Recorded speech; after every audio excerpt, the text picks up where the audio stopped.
Hi guys, Charmaine here and welcome to the first wardrobe sneak peek where I get to take you through someone's wardrobe and show you the do's and don'ts in selecting some clothes for a photo shoot that you may have coming up, okay?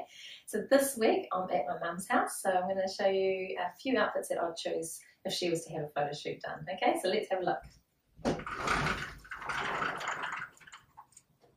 Now my mum's got some beautiful clothes in here and I had fun going through and selecting a few pieces.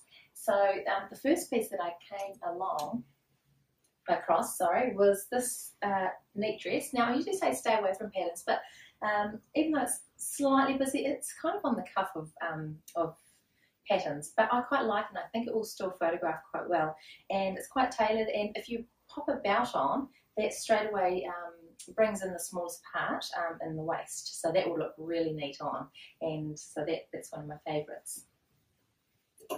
Now something like this, even though it's cool and funky and she looks really great in it, I would stay clear of it. It is really busy. The lines start to play with your eyes a bit, and there's not much shape to the dress, so it would actually make you look a lot wider than what you are, so I would stay clear of baggy things like that.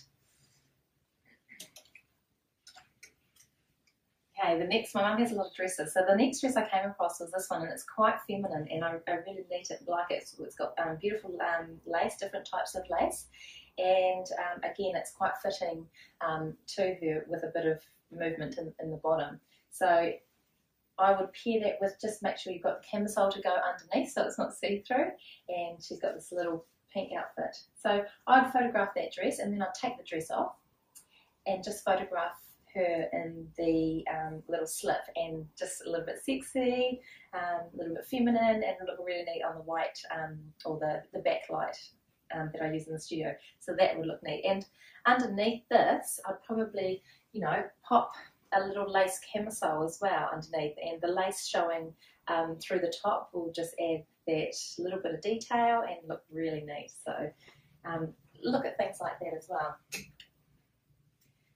Now, this again is one of my favourite. I love photographing colour. I just love colour.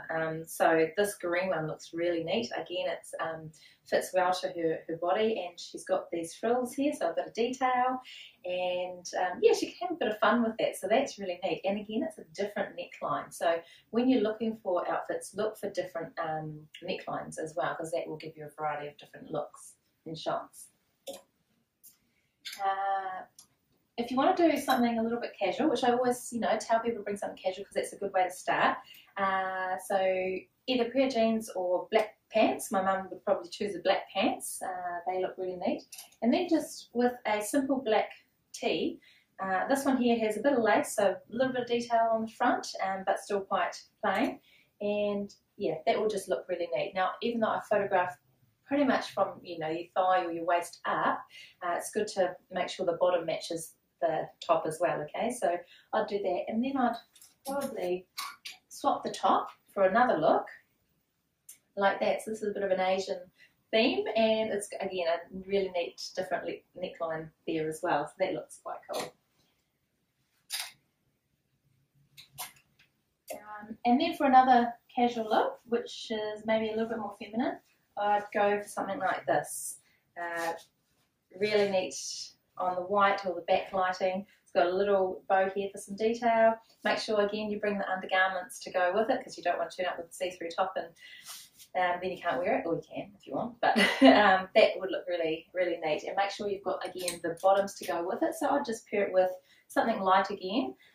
So a pair of white, I wouldn't show too much of the white jeans, but just in case they sneak in, that would look really neat rather than the black pants. That's another outfit.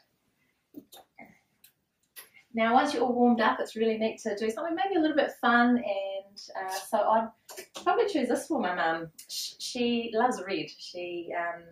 Her previous house was decked out all in red, so it looked really neat. So she would have a lot of fun in this. It's got some movement, you can play with it, and it will look really neat. And then you can either wear it with just a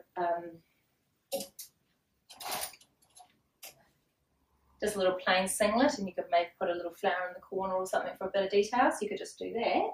But then I found this top, which I love. She wore this to my sister's wedding a few years back, actually 10 years ago, and she can still wear it. and that looked really, really neat. And the thing with this, again, it's a different neckline. It can sit just off the shoulders, so a little bit of sexiness, or she can pop it just on top of the shoulders. So that looks really neat. And bright colours, just she looks great in that, and I think that would just end it really well. Yeah, for a bit of colour.